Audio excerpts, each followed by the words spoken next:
네, 이석구입니다. 여러분과 함께 아침에 싱그럽게 미래를 같이 한번 생각해보는 좋은 시간을 갖도록 하겠습니다. 앞서 다 설명했기 때문에 추가적으로 제 얘기는 안 하고, 저는 이번 달은 호국보훈의 달인데 군에서 약 39년 한 2개월, 만으로 횟수로 한 40년을 근무했습니다. 호국의 달을 맞이해서 저같이 예비역을 이렇게 초청해 주셔서 더없이 감사드리고, 현재는 인천 송도에 있는 글로벌 인재대에서 외국 학생들을 가르치고 있습니다. 많이 부족하지만 여러분들한테 제가 경험한 중동의 실상을 여러분하고 같이 얘기 나누는 시간을 갖도록 하겠습니다.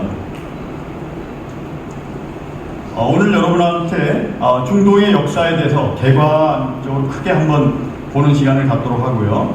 그 다음에 중동은 이제 위기인가 기회인가, 이걸 한번 들어보면서 중동의 허브, 아랍에미레이트를 중심으로 한번 살펴보도록 하겠습니다. 중동 지역은 우리가 떠오르는 게 뭡니까? 우선적으로 중동을 생각하면 항상 사막이 떠오르죠. 이렇게 건조한 기후, 1년에 한두 차례 정도밖에 비가 안 오는 척박한 땅인 것 같으면서도 주변은 이렇게 고원지대로 연결되어 있습니다. 터키 고원이고요. 또 우측에 보면 이란 고원 이렇게 되어 있습니다. 여기에서도 수천 년간 사람이 살아왔고, 어떻게 보면 인류 문명이 탄생된 곳이 바로 이 지역이 아닌가 이렇게 생각됩니다. 중동 지역은 영국에서 바라볼 때 그 아시아 지역에 한 중간 정도 있다 그래서 이제 중동이라고 그러는데, 이란, 이라크, 터키, 또 북아프리카 일대, 사우디, 여기 시리아, 레바논, 이스라엘, 요르단, 이걸 늦게 띄운 거는 이게 다 2차 세계대전 끝나고 나면서 강대국들에 의해서 이렇게 조정되면서 독립들이 이루어진 나라들이고요. 방금 올려진 데는 GCC 국가들입니다. 그리고 밑에 오만과 지금 전쟁 중인 예멘이 있습니다. 중동 지역은 크게 보면 한 3개의 세력, 나라가 서로 패권을 다퉜습니다. 이란, 터키, 투르키예, 아랍 지역입니다. 종족도 다릅니다. 세계 인구 대비에 종교를 한번 들여다보면 오늘 기준으로 전 세계 인구가 이제 80억 4,500만 이런 정도입니다. 이 중에 가장 종교적으로 많은 인구가 크리스찬입니다. 약 25억 명 정도. 그 다음 불교하고 힌두교 합치면 18억. 그럼 이슬람은 어느 정도 될까요? 이슬람은 힌두교하고 불교 합친 것보다 많은 19억 명이나 됩니다. 중동의 역사를 크게 한번 이렇게 살펴보면, 이 지역은 전 세계 인류 문명의 가장 기본이 되는, 근원이 되는 메소포타미아 문명이 지금부터 3,500년 전에 발생됐던 시기입니다. 3,500년은 기원전 3,500년, 그러니까 지금부터 약 5,000년이 넘는 전에 메소포타미아 문명이 발생이 됐고, 그 옆에 이집트 문명, 그리고 인더스 황하 문명이 이렇게 발전이 됐습니다. 세계 최초의 왕국은 아까 그 사막 지역으로 봤던 그런 지역에 강이 흐르고 있습니다. 유프라테스 강, 티그리스 강, 그 다음에 또 이집트 쪽에는 나일강, 이런 강이 있습니다. 강은 뭘 제공합니까? 인간에게 풍부한 수자원, 농사도 지을 수 있고요, 물도 먹고 있고, 또 생존할 수 있는 그런 자원을 제공해주는 그런 지역에 지브락트라고 하는 여러분 성경책에 나오는 바벨탑 같은 그런 성전을 짓고 하늘신에 대해서 기도도 하고 하늘과 가까이 소통하려고 노력했습니다. 물론 문자도 만들어내고요. 그 다음에 물을 담을 수 있는 양동이 이런 것들도 다 발전했습니다. 그 옆에 이집트도 나일강으로 해서 파라오 왕국이 건설되고요. 그 다음에 쿠프 왕국 때 여러분들 유명한 피라미드도 건축됐습니다. 세계 최초의 왕국은 이라크 지역 주변으로 해서 수메르, 아카르, 우루 이렇게 발달이 됐습니다. 이것이 한 2000년 훌쩍 뛰어서 기원전 1000년으로 들여다보면 여러분들이 성경책에 보이는 팔레스타인, 히브리 민족, 또 이집트, 애국, 바빌론, 메디아, 아수르 이런 용어들을 많이 익숙하게 들어봤을 겁니다. 이 국가의 아시리아가 기원전 900년대에 이 지역을 다 점령을 합니다. 이후에 신바벨론에 기원전 626년에 네부카르네자르 왕이 중심으로 해서 그 지역을 다시 평정하게 됩니다. 중동의 역사를 세부적으로 다 들여다보지는 못하겠지만 전체적으로 개관하는 그런 시간을 갖도록 하겠습니다.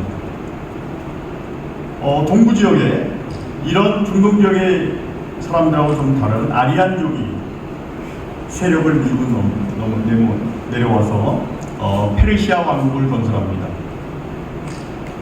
이 페르시아 왕국은 페르세폴리스라고 하는 도시를 건설하고요. 세계 최초 대제국을 건설합니다. 기원전 550년부터 약 1200년간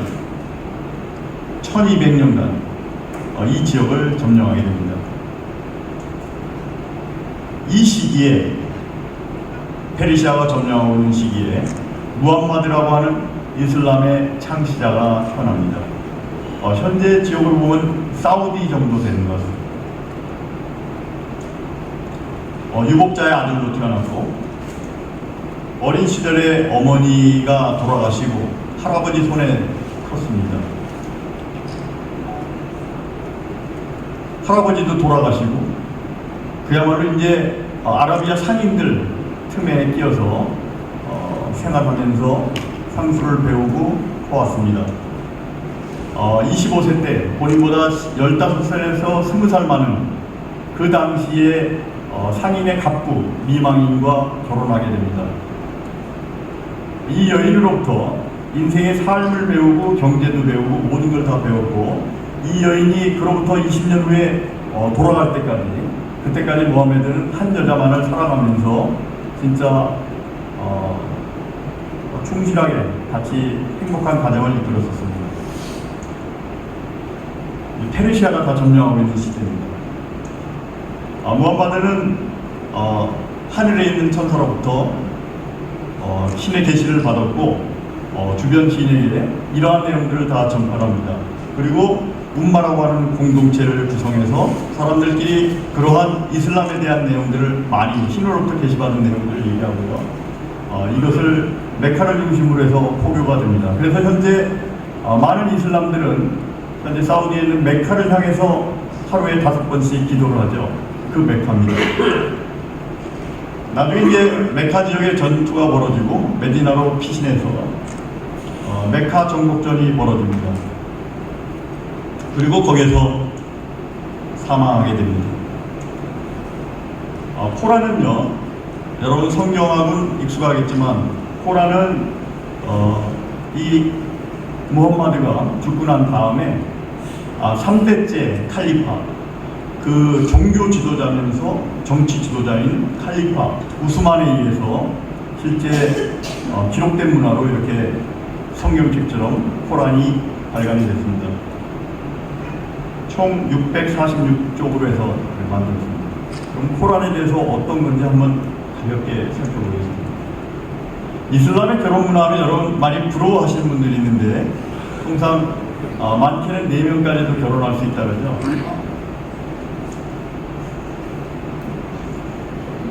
그런데 코란에 이렇게 나와 있습니다. 2명, 3명, 4명. 당시에는 남자들은 전투에 나가서 많이 죽기 때문에 결국은 여성들을 위해서 이러한 제도들을 만들었고 했는데, 그러나 공정하게 될 수 없다면 오직 한 명만 하라. 그래서 제가 아는 중동에 있는 갑부들도 그렇고 현재 정치 지도자들도 그렇고 실제 여러 명하고 이렇게 사는 게 아니라 앞사람하고 이혼하고 이렇게 한 명하고 살더라고요. 부럽습니까? 자신 없으면 이게 오늘의 모습입니다. 네 명하고 공정하게 대한다는 것이 경제적으로 여러 가지 어렵고 시간적으로 여러 가지 어려울 것 같습니다. 이슬람의 여성 문화 보면 이렇게 얼굴에 둘러쓰고 있죠. 히잡, 니칼, 차도르, 부르카 이렇게 또 강조가 되어 있고, 아프가니스탄 보면 맨 우측, 그죠?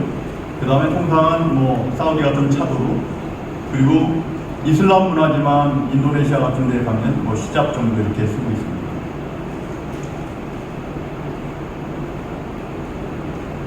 이게 코란에 다 나오는 겁니다. 그래서 형제들 간에 성형을 갖지 못하는 사람들 상태에 있으면 집에 가면 다 벗고 있습니다. 이렇게 다 집에 가서는 예쁜 옷 입고 다 이렇게 가리지 않습니다. 밖에 나올 때 외간 남자들을 만나거나 외부로 다른 사람들을 볼 때 이렇게 가리고 있습니다.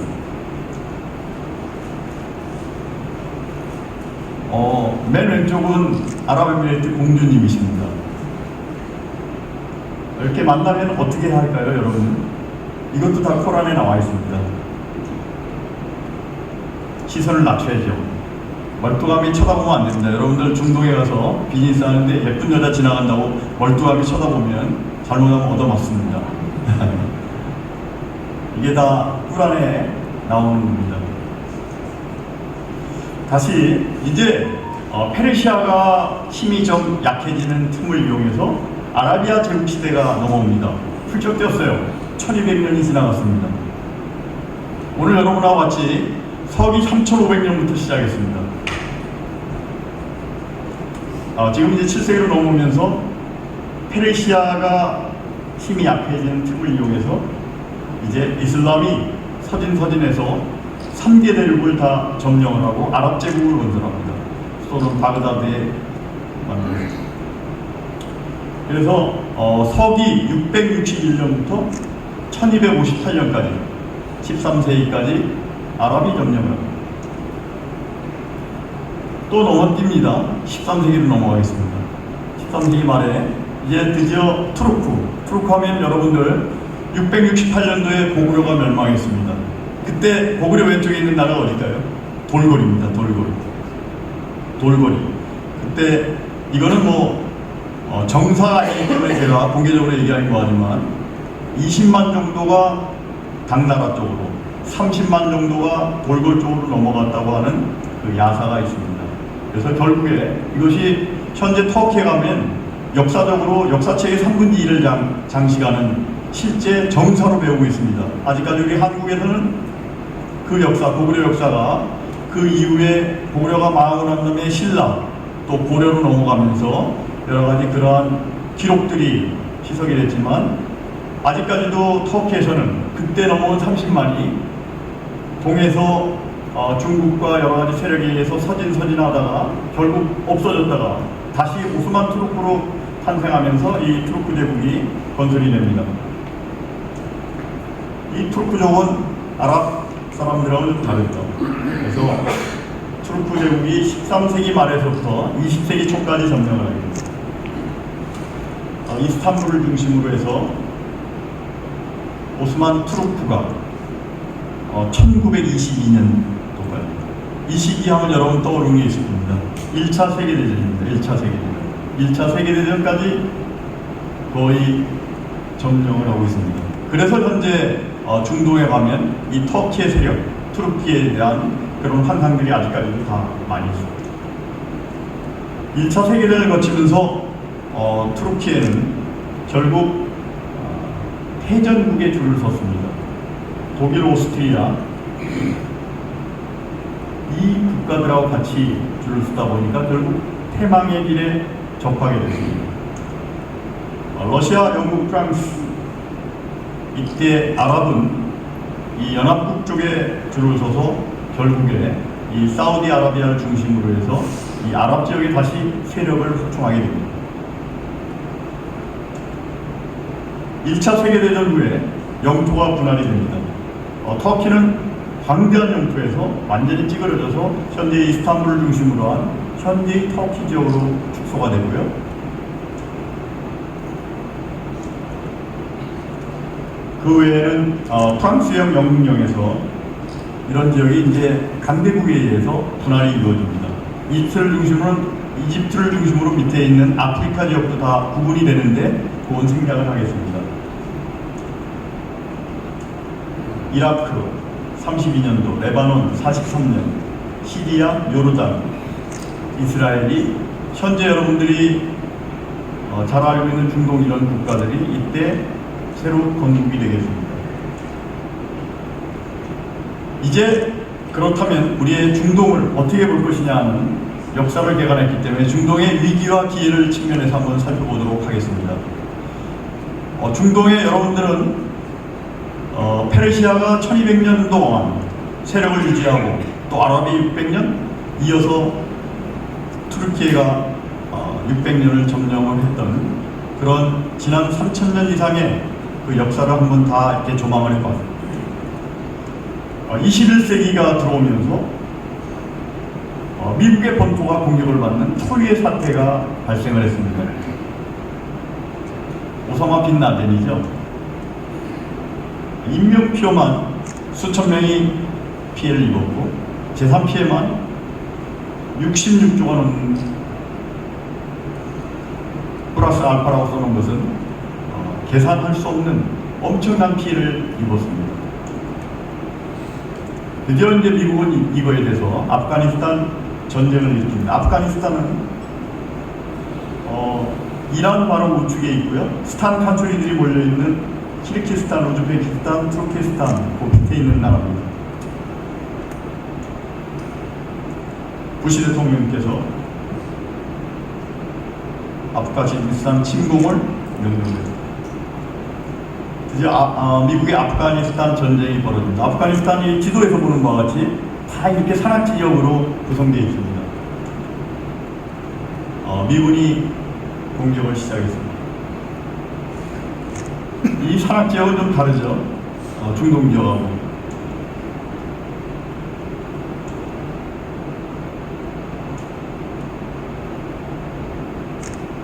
아프가니스탄 침공이 있고 나서 10년 동안 있는 동안에 빈 라덴이 사살됐고요. 이 중간에 신생국 IS라고 하는 것이 탄생했습니다. 이라크 지역이죠. 알-바그다디라고 하는 칼리파는 종교 및 정치 지도자를 칼리파라고 합니다. 이렇게 이슬람ik 스테이트가 형성이 되면서 조직을 갖추고요. 중동에서 여러 가지 테러 행위들을 자행하고 있습니다. 여러분들이 생각하는 중동하면 이런 테러, 위기, 그런 나라가 어떻게 우리가 비즈니스에 이렇게 많이 생각할 겁니다. 이런 것들만 연상이 되죠. 그러나 우리는 테러리스트가 아니다 라고 이렇게 역설을 하고 있습니다. 중동 지역의 2500년의 패권을 들여다보면 페르시아, 아라비아 제국, 투르키예, 오스만 투르크, 그리고 2차 세계대전, 1, 2차 세계대전을 거치면서 국가들이 다 강대국에 의해서 이렇게 독립도 되고 정리가 됐습니다. 미국의 대중동 외교는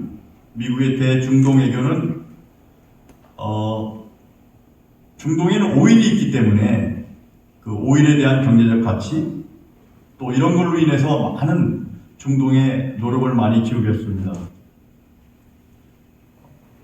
그런데 지난번에 여러분들 가봤듯이 사우디를 방문한 바이든의 얼굴이 좀 별로 밝지 않았어요. 그죠? 왜 그랬을까요? 그만큼 중동에서 바라보는 미국의 입장이 그 입지가 약해졌다 그럴까? 그 틈새를 누가 메웠을 것 같습니까? 우리 언론에는 잘 많이 안 나타나지만 중국의 영향력이 엄청나게 많이 확대가 됐습니다. 아프리카에서 중국이 여러 가지 사업을 하면서 많이 망가뜨리기도 하고 뭐 경제적으로 여러 가지 어려움도 주고 했다고 하는 게 있지만 그만큼 엄청나게 또 활동들을 많이 하고 있고 좋은 관계를 맺고 있습니다. 그 사이에 미국은 역대 대통령들이 다 중동에 관심 갖고 있고 이스라엘을 중심으로 해서 중동에서 지속적으로 영향력을 확대하려고 노력을 했습니다. 조 바이든까지 마찬가지. 그래서 걸프전 이라크 침공도 했지만 결국 20년 만에 아프가니스탄에서 철군을 했습니다. 그게 2021년 3년 전입니다.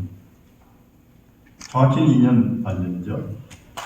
중국의 대중동 외교는 지난번에 바이든이 갔을 때하고는 좀 다른 모습으로 아마 비칠 겁니다. 융숭한 대접을 받았죠. 제가 중국을 뭐 특별히 이렇게 높여서 얘기하는 건 아닙니다. 우리가 여러분들이 이제 글로벌 인재시고 또 전반적으로 다 보시는 그런 인사이트를 가지셔야 되기 때문에 항시 우리는 강력한 한미동맹을 유지하되 그 다음에 경제적으로는 우리의 중요한 또 파트너가 될 수 있는 중국을 한번 같이 관심 있게 보라는 것입니다. 사우디를 방문한 시진핑 극진한 환대를 받았고요. 지금 어떤 일이 벌어지고 있냐면 사우디하고 이란을 중국이 중개하고 있습니다. 중국의 영향력이 갈수록 커가고 있고요.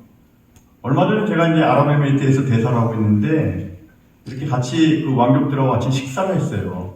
근데 한국에서 오신 어떤 한 분이 상당히 그 친미 성향을 가지신 분이 식사를 하면서 중국 믿지 말라고 그 얘기를 막 하면서 미국 편을 두면서 얘기를 많이 하더라고요. 그래서 그분들은 겉에서는 얼굴 표현 안 합니다. 그러나 식사 끝나고 나서 저한테 조용히 얘기하더라고요. 자기들 생각은 다르다고. 자기들은 미국하고 중국을 동등하게 본다고 합니다. 그래서 어느 것이 그 국가의 내셔널 인터레스트와 관련되느냐라고 하는 측면에서 항상 보는 겁니다. 우리가 볼 때 영리하다, 얕다. 그들은 그들의 국가의 이익이 있는 겁니다. 결국에 한 나라가 융성하고 계속적으로 발전하기 위해서는 그 나라의 내셔널 인터레스트가 그 나라의 국가의 목표, 그것이 곧 이어서 하위 개념이 국방의 목표, 전략 목표, 또 그 하위의 개념으로 가는 겁니다. 결국에 원대한 우리 국가의 원 코리아, 다시 말해서 가까운 시일 또는 시간이 좀 걸릴지 모르겠지만 우리가 1945년도 이후에 분단되어 있던 조국이 이제 하나로 뭉쳐야 되지 않습니까? 해외 동포를 우리 인천에서다 해외 동포청을 인천에다가 만들었고 여러분들 이제 우리 인천은 그야말로 우리 대한민국에 들어온 사람의 관문이 아니라 이제 허브로 바뀌어야 되지 않습니까? 관문과 허브는 하루하고 땅 차이입니다. 관문은 들어오는 입구입니다. 허브는 거길 중심으로 해서 발전이 되는 겁니다. 결국 중국은 1대1로를 큰 원대한 전략으로 중동 아프리카 지역에 어마어마한 자본도 많이 투자하고 진출하고 있고요. 거기 그 접점에서 아프리카하고 중동에서 미국과 중동의 이해관계가 충돌하고 있습니다. 그런 상태에서의 국제관계의 역학을 보면서 여러분들이 우리는 대한민국은 북한이 핵 미사일을 포기하지 않는 한 또 통일되는 그 순간까지 우리는 굳건한 한미동맹으로 튼튼한 안보가 뒷받침이 돼야 우리 여러분들이 비즈니스를 제대로 할 수 있고 우리 국민들이 제대로 두 다리 뻗고 잘 수 있는 겁니다. 그것이 안 되기 때문에 우리는 강력한 한미동맹을 갖추지만 그러나 경제적으로는 또 문화적으로는 우리가 전 세계 어느 나라하고도 같이 파트너가 돼야 되지 않겠습니까? 우리에게는 기회의 땅. 요즘 다시 중동의 얘기가 많이 나옵니다. 많은 분들이 중동에 이제 진출해야 된다고 생각합니다. 왜? 우리는 한번 경험을 했습니다. 1970년대에 우리 경험했지 않습니까?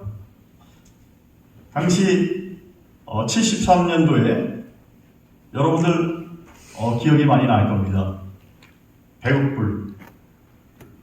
불 수출 목표로 해서 우리가 경공업에서 이제 크려면 중화공업으로 전환해야 된다고 KBS 뉴스를 중심으로 해서 모든 언론에서 발표가 났습니다.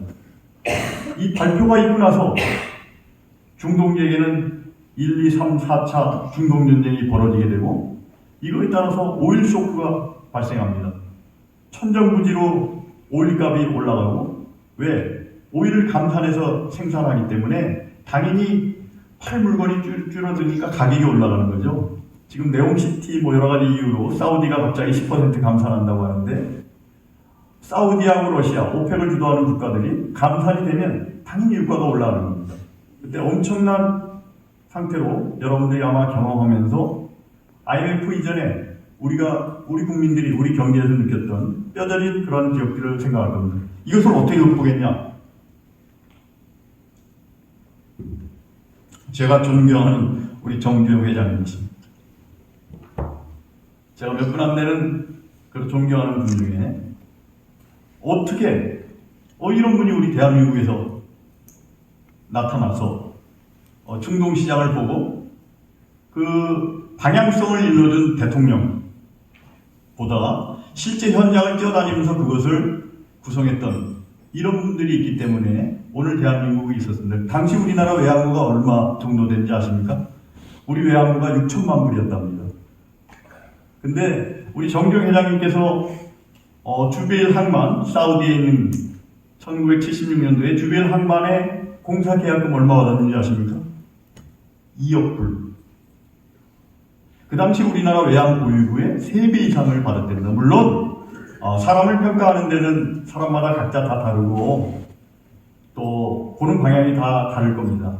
그러나 공이 있고 사람은 과가 있지만 공을 더 높이 봐야 되지 않겠습니까? 그래서 중동 건설 현장으로 달려가서 주베일 항만의 그 어려운 것을 수개월 단축해 가면서 어마무시한 역사를 이뤘습니다.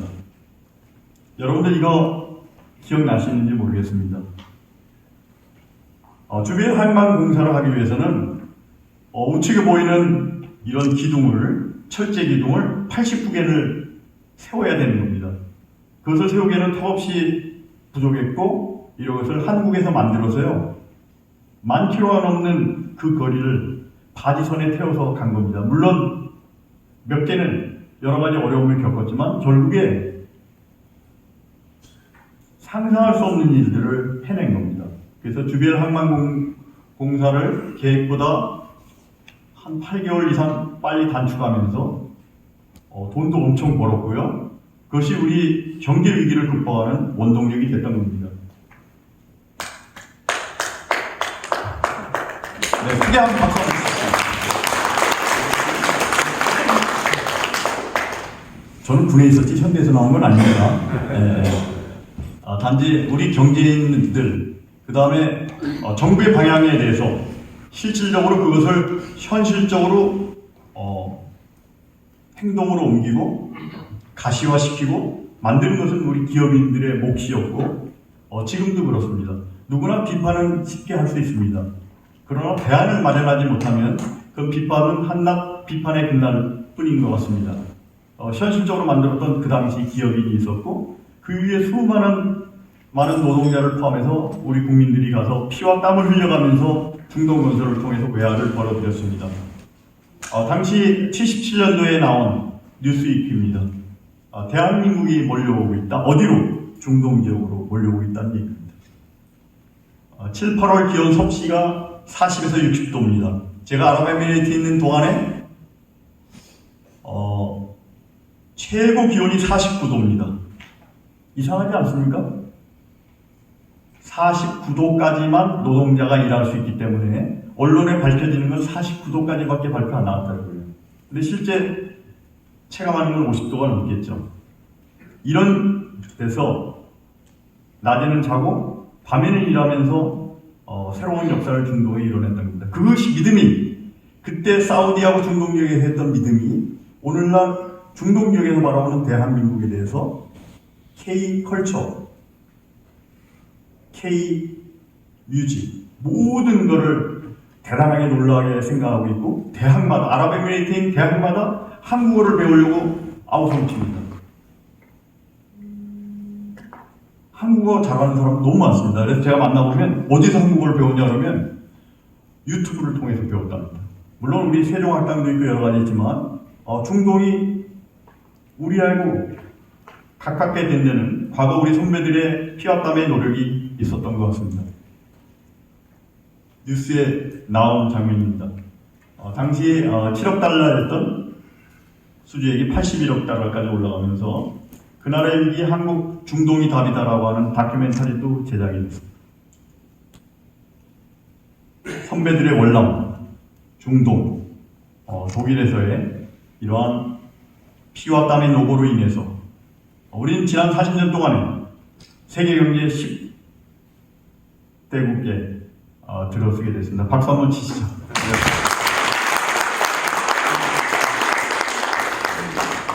선배 아닌 여러분들의 노력인 것 같습니다.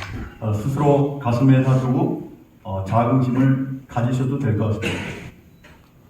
이제 새로운 기회가 시작됐습니다. 사우디아라비아를 중심으로 현재 네옴시티가 많이 있고요. 제가 동영상을 여러 개 준비했는데 오늘 시간 관계상 다 틀어주기가 좀 제한돼서 제가 일단 화면만 좀 보여드리겠습니다. 누굽니까? MBS라고 그러죠? 모함마드 빈 살만이라고 합니다. 빈이라고 하는 것은 누구의 아들? 살만의 아들 모함마드. 사우디 왕자가 우리 대한민국으로 왔습니다. 우리 대통령하고 대담도 나누고 아주 좋은 관계로 일본도 안 들리고 바로 귀국해서 네옴시티에 지금 전념하고 있습니다. 네옴은 홍해 옆에 있는 겁니다. 아까 우리 봤던 그 이라크 바로 밑에 사우디아라비아의 왼쪽 상단 네옴이라고 하는 지역이 있는 거죠. 네옴이라고 하는 것은 아라비아 이 말로 새로움이라고 하는 새로움. 우리 다 이게 알파벳하고 아라비아 이 말하고 다 비슷하게 다 연결이 되는 겁니다. 네옴 하도 여러분 다 알아듣겠죠? 그냥 새로움이라고 해요. 이게 새로운 도시를 건설합니다.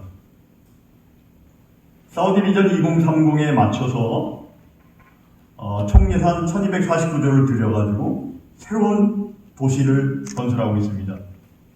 이 도시를 갖다 주도하고 있는 게 모하메드 빈 살만 왕세자입니다.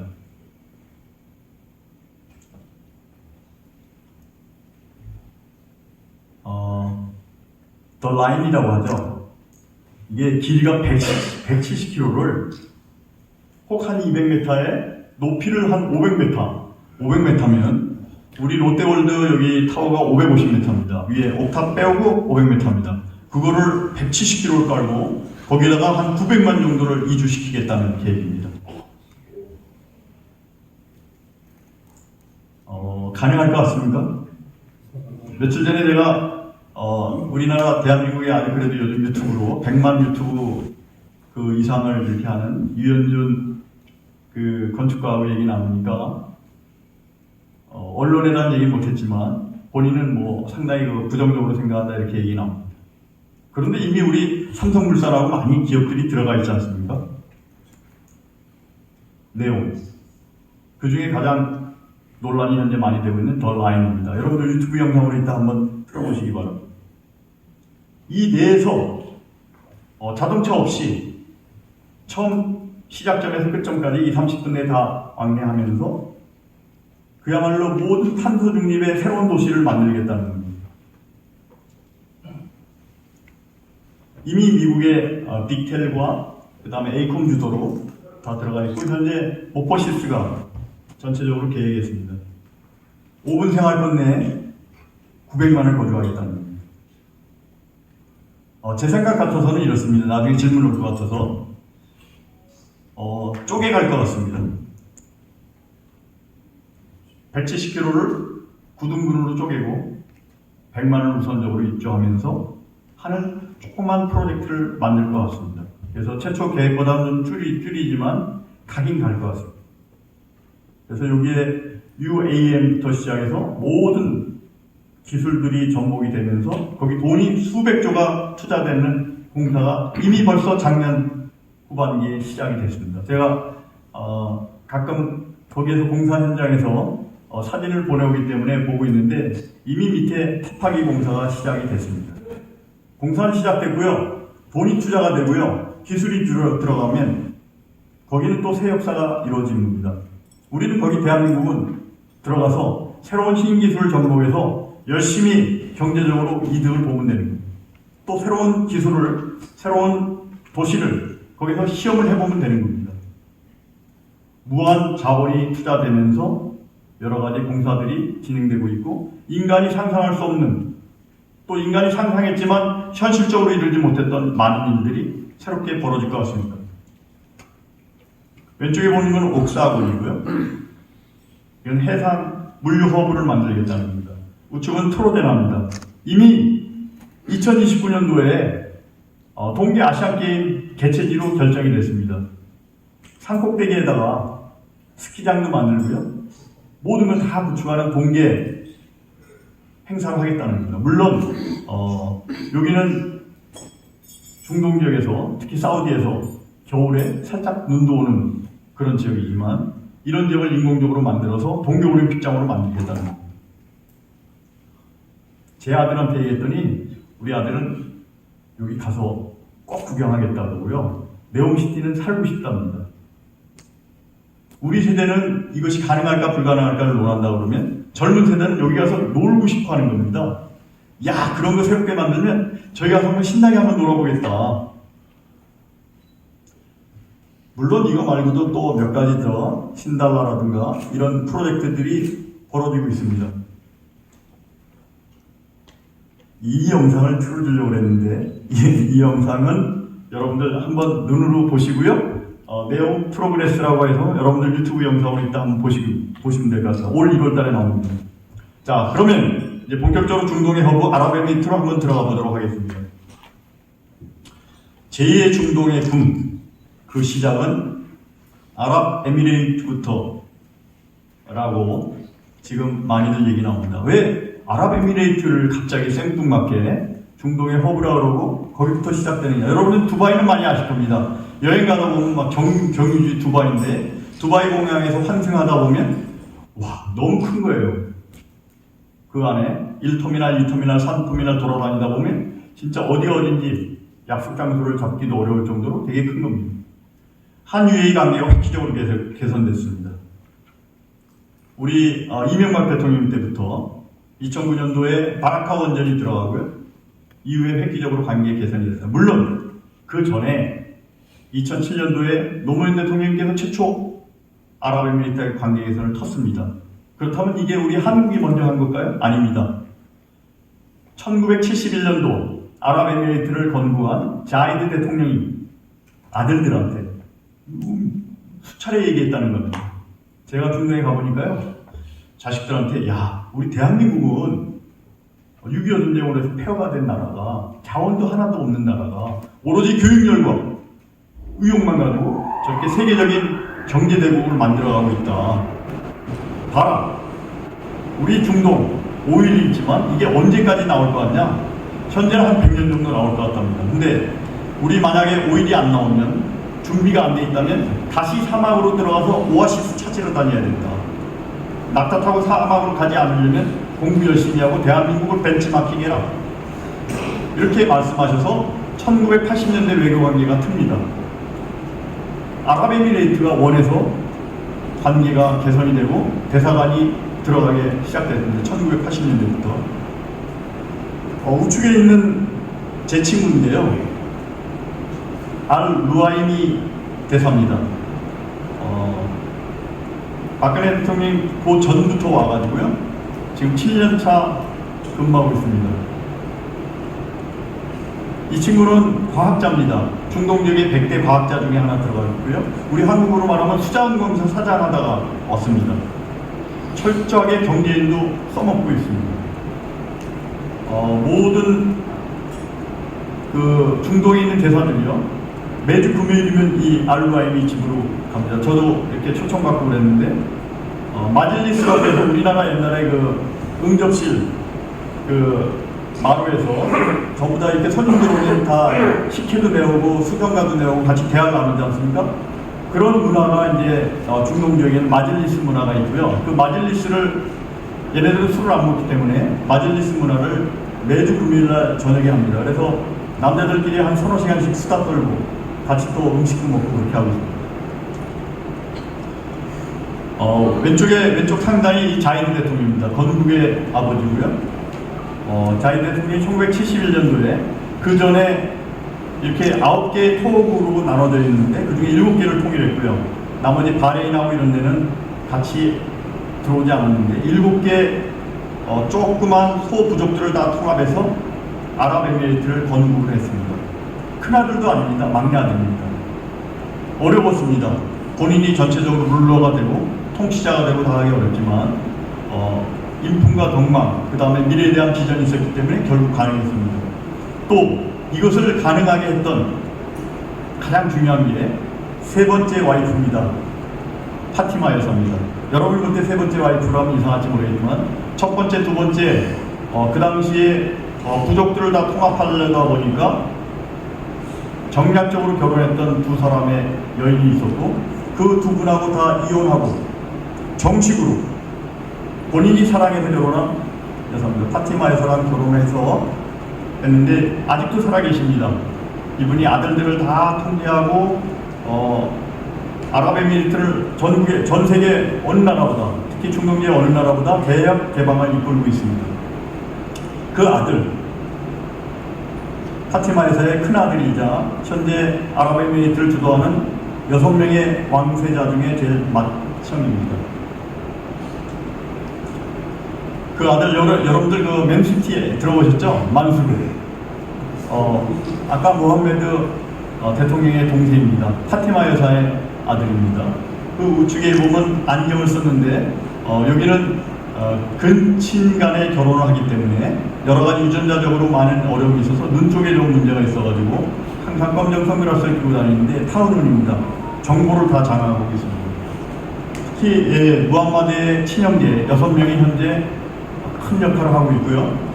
원래 만수르가 대통령이 되는 거 아닌가, 왕세자가 되는 거 아닌가 이렇게 많이 했는데 중동 지역에는 왕세자가 장자 우선이 아닙니다. 형제간에 그 다음에 힘센 사람이 왕세자가 되는 겁니다. 그런데 이번에 이제 그 모함메드의 아들 칼리드가 43살이 됐는데 칼리드가 왕세자가 됐고요. 만수르는 부통령이 됐습니다. 여러분들은 아부다비 방금 얘기했던 아부다비 알라하이안 가문보다 이 두바이 알막tum을 더 많이 아실 겁니다. 아랍에미레이트의 전체 면적에 두바이는 아주 적습니다. 전체 한 85% 이상을 아부다비가 다 차지하고 있고요. 두바이는 작지만 그 알막tum 총리라는 사람들이 총리가 나와서 거기를 변화와 혁신의 도시로 만들었고 관광의 허브로 만들었습니다. 그 아버지가 라시드 대통령, 라시드였고요, 룰러. 라시드 왕이 돌아가시고 알막툼이 현재는 룰러고 그 아들 함단 왕자가 버즈 칼리파 호텔 그 건물 전체를 버즈 칼리파 거기는 아르마니 호텔하고 여러 가지 이렇게 시설들이 들어와 있는데 거기에 실질적인 소유주라고 하는 함단 왕자가 이미 벌써 다 준비를 하고 있습니다. 중동의 허브 아랍에미리트를 생각할 때 2022년도 세계 경제 포럼을 보면요. 아랍 국가 중에 혁신의 1위, 또 지적재산권의 보호의 1위. 다시 말해서 중동에서 가장 비즈니스하기 좋은 국가로 아랍에미리트를 손꼽고 있습니다. 이 영상도 지나가겠습니다. 중동의 허브 아랍에미리트. 여러분들 작년에 두바이 엑스포를요. 21년도 10월부터 22년도 3월까지 했습니다. 왜 그랬을까요? 중동 지역에 가서 사막 지역에서 골프 치는 게 아닙니다. 이 시기에는 인간이 느낄 수 있는 가장 최적의 온도 20도에서 25도 정도로 비도 안 오고 가장 인간이 관광하게 느끼고 살기 좋은 그런 도시고 페어웨이 그 다음에 그린 상태는 전 세계 최고입니다. 그래서 두바이 클래식 이런 행사를 여기서 하고 있습니다. 이건 아부다비에 있는 사디아 섬에 있는 그 골프장인데요. 빵카가 많아서 걱정이 많이 되시죠? 네. 그 아라비아 해하고 다 연결되어 있는 아름다운 골프장이 전 세계 진짜 100대 안에 있는 들어가는 골프장들이 여기 위치하고 있습니다. 11월부터 2월까지는 최고입니다. 관광 가실 때 있으면 이때 가십시오.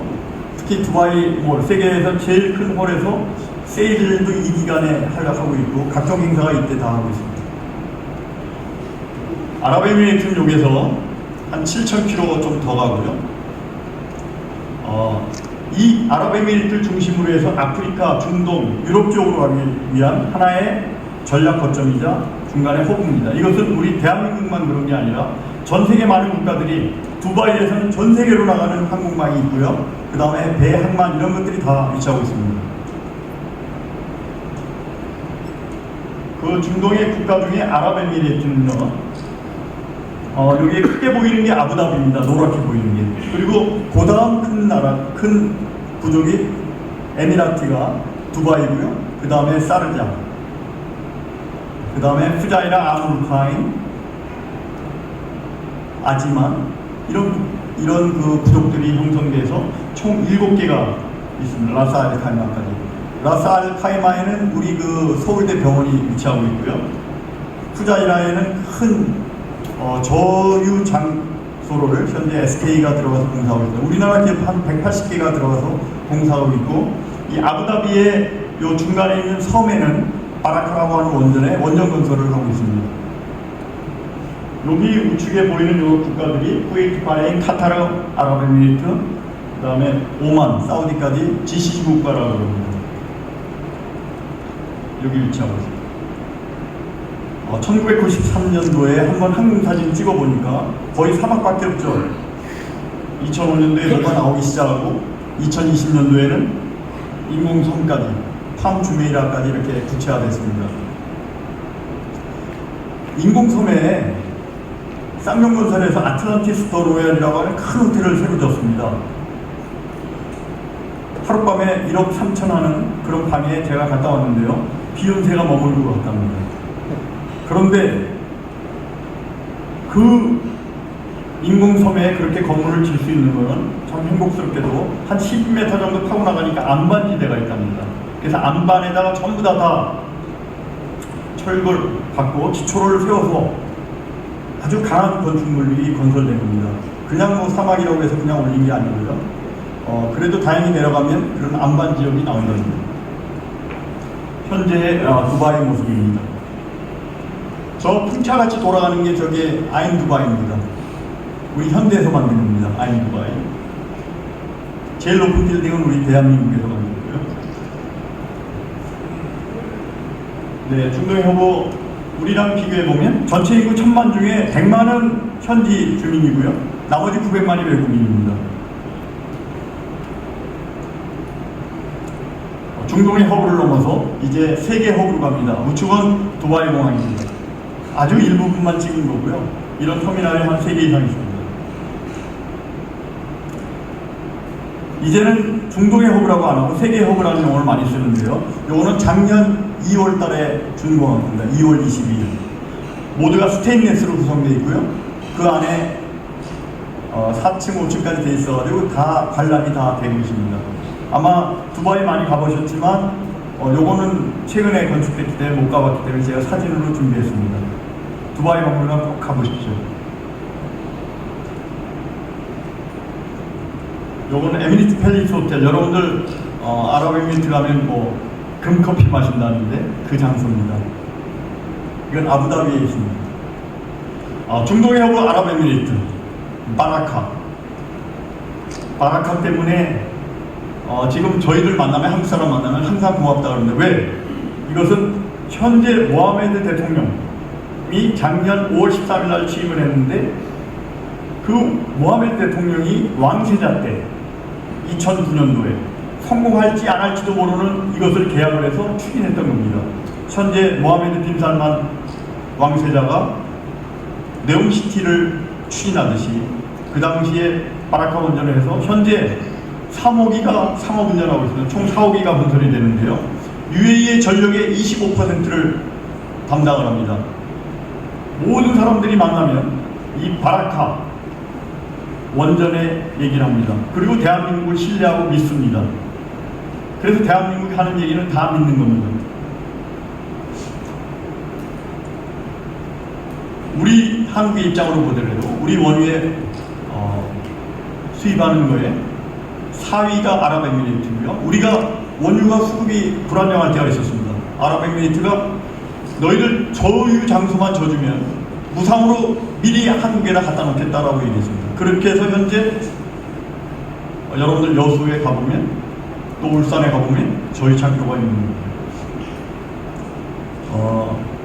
문재인 대통령이 가셔서 2018년도에 너희들 원하는 게 뭐냐 그랬더니 벼를 재배했으면 좋겠다. 그래서 우리 농지청에 가서요, 현지에서 사막에서 벼 재배하는 것도 성공을 했습니다. 물론 이걸 스케일업 하는 건 좀 시간이 필요하겠지만 그렇게 식량 안보에 대해서 했고요. 그 다음에 세계 해외 건설 수주하는 것도 아랍에미리트 현재 2위입니다. 경제적으로도 이미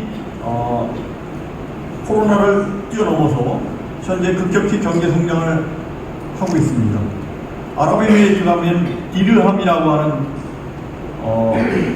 화폐를 쓰는데 이것은 달러하고 연동이 되는 겁니다. 그래서 디르함은 요동은 안 치고요, 항상 달러에 맞게끔 유지가 되는 겁니다. 원유, 가스, 신재생에너지, 주거, 인프라 분야에 거기 가서 사업할 수 있는, 여러분이 사업하는 모든 것들을 현재 다 관심 있게 보고 있습니다. 그리고 미래 세대를 위해서 돈은 있는데 이것을 같이 만들어 나갈 투자자, 또 제조, 이런 것들을 요구하고 있습니다. 그 다음에 자유무역항에서는 대한민국의 기업이 와서 건설에 같이 동참하고 또 거기에서 사업하기를 원하고 있습니다. 새로운 시장입니다. 우리 후배들한테, 우리 후손들한테 물려줄 땅, 우리 원코리아, 그리고 넘어서 중동은 여러분한테 새로운 시장을 제공할 겁니다. 자기들 나름대로의 미래 비전, 2050년까지의 비전을 만들었고요.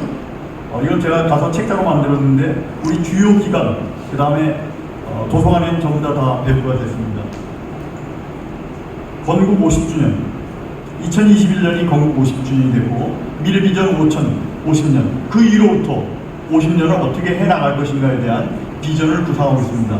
아랍에미리트 현재 AI 장관 몇 살인지 아십니까? 27살에 시작해서 현재 34살입니다. 제가 볼 때는 AI 강국을 만들겠다고 하는데 앞으로 50년을 더 할 것 같습니다. 그 나라에서 장관을 끝난 사람들은 현재 대통령 자문으로 다 만들어놔서 인재를 활용하고 있습니다.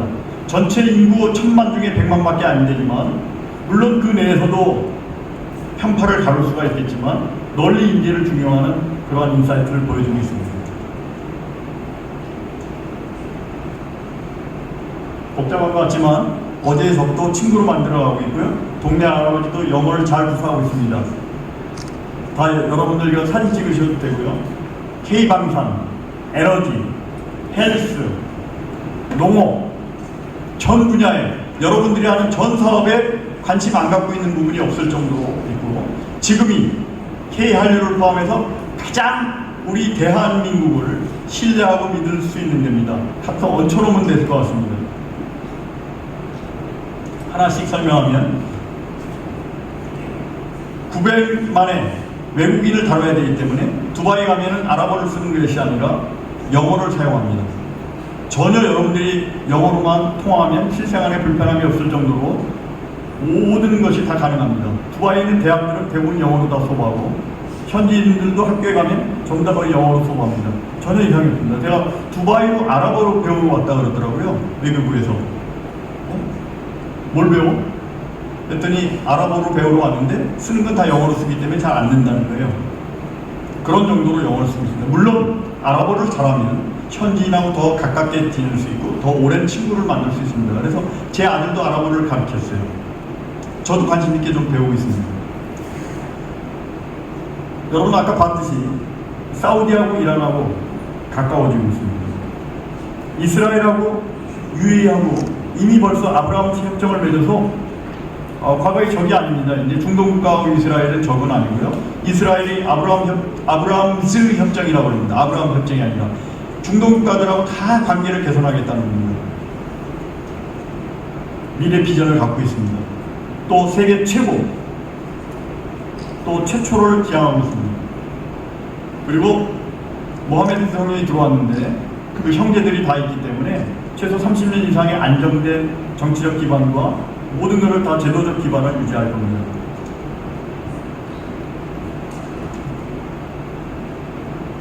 여러분들 한순간에 어떤 한 사람만 믿고 투자하지 마십시오. 제가 현장에 가서 보니까 성공한 기업은 오너가 직접 뛰는 겁니다. GS에너지, 넥슨, LG 넥스원, 현대, 그 다음에 우리 삼성을 포함해서 이재용 회장이 1년에 한 차례씩 왔다 갔다 하고, 우리 신세계 정영진 회장 여러 번 왔다 갔다 하고, GS에너지 또 무역협회장님 자주 오시는 이유가 그동안 쌓아왔던 인간관계를 자식 때까지 쭉 넘겨서 계속 유지하려고 하는 노력을 기울입니다. 여러분 당내에 하는 것 플러스 자식들을 위해서라도 중동을 관심 가져주시기 바랍니다. 감사합니다. 이상 마치겠습니다. 네,